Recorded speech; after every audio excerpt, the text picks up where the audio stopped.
Trained by Vincent O'Brien in Ireland, Nijinsky stood out from the crowd right from the beginning. It is well chronicled how Vincent O'Brien went to Eddie Taylor's Winfield's farm in Canada to buy a Ribot colt and came home with a Northern Dancer. But what made him pick Nijinsky? I saw the horse, and he was a big horse, and as I discovered later, he was a big horse for a Northern Dancer, because Northern Dancer is such a small horse himself and got so many small horses that this, by comparison, was a big horse. And he didn't look a very precocious type. He looked like a horse that would take some time.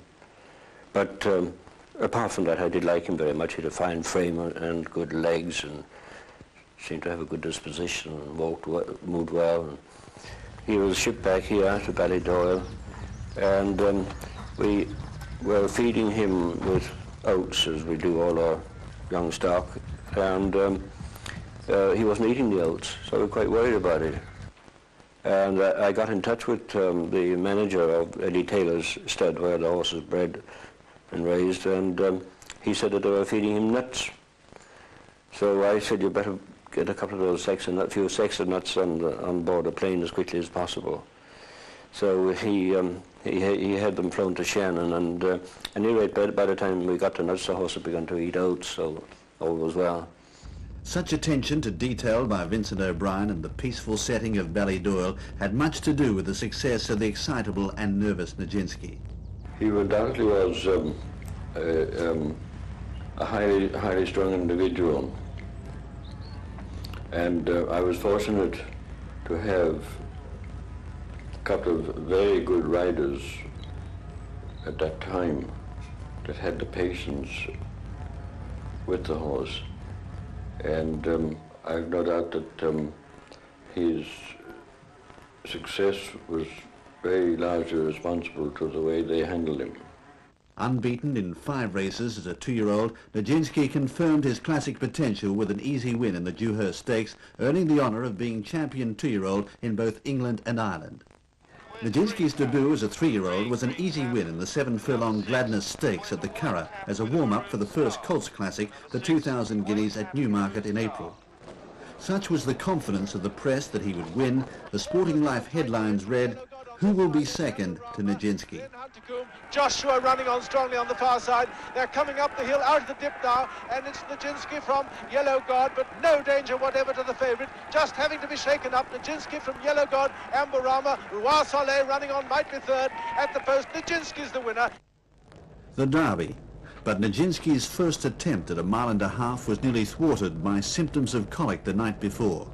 Nothing a dose of bicarbonate of soda couldn't fix. They race round the home turn now, and it's Long Till, Meadowville, then comes Montplaisir, Gier with his white face showing towards the outside as they come to the 3-furlong marker. It's Meadowville in the centre with Long Till on the far side, and Gier coming there very strongly. Great Wall has burst through over on the far side. Stintino's making a run towards the near side, and it's Great Wall under pressure from Gier. Gier now has taken it up at the 2-furlong pole. It's Gier under pressure in the lead, being pressed by Great Wall. Then comes Nijinsky and then Stintino. They're racing up towards the furlong marker, and here comes Lester Piggott on Nijinsky. It's Gier on the far side, Lester Piggott on the near side on Nijinsky. Nijinsky coming to take it up from Gier and racing up towards the line. It's a miss for Lester Piggott. Nijinsky's the winner, Gier is second, Stintino's third. A breathtaking performance that was faster than all but the record held by Mahmood. The Epsom Derby would have to be his greatest.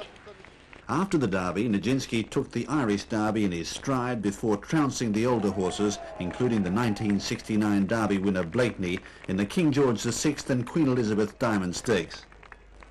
He was then laid low with a virulent form of ringworm and was back on form only just in time for the 3rd leg of the Triple Crown, the St. Leger.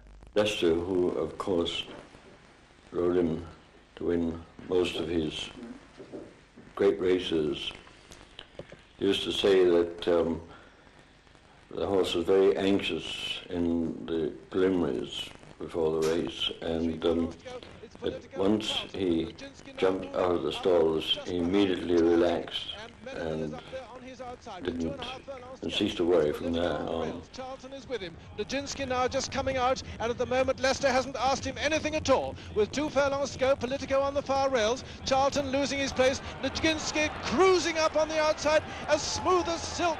With a furlong and a half to go, is Nijinsky cruising into the lead from Politico, and followed by Meadowville now in 3rd place, and then Charlton, 150 yards to go, and this great horse striding home Nijinsky from Meadowville, challenging strongly on this side, Politico on the far side, at the post is Nijinsky the winner, Meadowville second, Politico The first third. horse since Barham in 1935 to win the Triple Crown, Nijinsky remains the most recent horse to have achieved it, barring the filly Oh So Sharp. Indeed, Leicester became the first jockey to win the Triple Crown since Joe Childs in 1918, when the Classics were all run at Newmarket. With the Triple Crown safely under his belt, Nijinsky had nothing more to prove, but his owner Charles Engelhardt was keen to take him to France for the Prix de l'Arc de Triomphe. For such a highly strung horse, the razzmatazz of the preliminaries and the Crown's excitement at seeing him made him more anxious than ever, and for the first time in his life, Nijinsky was defeated. Nijinsky is starting his run on the wide outside, and so is Blake. And now they're racing with just about a furlong and a half to go, and it's this down over on the far rail, and Cassicar and Nijinsky on the side here, and they're going to the left hand, and Nijinsky is got it. Nijinsky is just taking the lead, I think, from that one, and as the line is desperately close. The end of a brilliant career was made all the more sour by a subsequent defeat in the Champions Stakes. Nijinsky had clearly had enough. His rating by time form is still one of the highest ever awarded. He was champion 3-year-old of England and Ireland, horse of the year in Europe, and for some, for a few months, he was the horse of the century. Now one of racing's most successful sires, Nijinsky is from Northern Dancer's second crop, and when Vincent O'Brien brought him to Ireland, he could hardly have foreseen the influence and importance this lion would have on the thoroughbred. Nijinsky's sons and grandsons continue the success, and amongst his 128 stakes winners are the Derby winners Golden Fleece, Shahrastani, French Derby winner and champion sire Kerlian, Ile de Bourbon, sire of dual Derby winner Kayazi, 2,000 guineas winner Shadid, Kingslake, Naniski and Green Dancer.